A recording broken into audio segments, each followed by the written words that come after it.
Angela Masakil ay gustong ipakita na ang katarungan at kahilingan ay may patupad. Ngunit, malinaw sa atin na ang kasalukuyang gobyerno ay nanatiling papit, tuta, sinalim ng imperialistang Estados Unidos. Mga kasama, mga kababayan, pagpapatunay lamang ang patuloy na pangangamkam ng lupa, 26 na taon na ang nakaraan. Kahapon po ay nag-dialog kami doon sa Department of Agrarian Reform. Kasama namin ngayon ang aming mga kasamahan galing po sa Lumil, sa Barangay Lumil sa Silang Cavite. Kami po sila doon. Nagpapakbinding kami nung nakaraang linggo, Enero 13. Kami po ay pinaputukan sa ating mga kapatid na magsaka. Kinakailangang palakasin ang ating pagkakaisa at pag-organisa.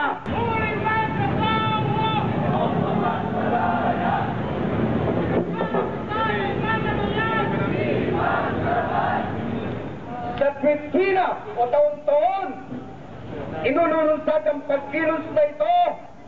Hindi nawawala ang pagkilos at pagkikipaka, mobilisasyon na nananawagan para sa hustisya ng mga naging biktima. Ang Benjola Massacre ay sila rin ang mga pamilya na may pagano sa Santa Luisita Massacre. Ito ang mga pamilyang Coronco Aquino na kung saan mula sa kanyang yumang nanoy nanalagay sa poder ng libre bunga ng pagkikipaka ng sambayanon.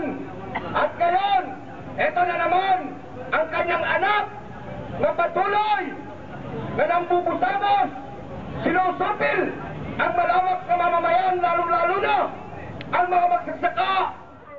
Ngunit ikinahihiya namin sa hanay ng kababaihan na isa siyang presidente na hindi naman nagtaglay ng katangian na lumilingkod para sa kapakanan ng mga kababaihan at lalong-lalo na sa uring magsasaka na siyang pinakamarami sa ating populasyon. Mamamayan na may tahanan, mamamayan na may makain at malusog, mamamayan na may binubukal na lupa.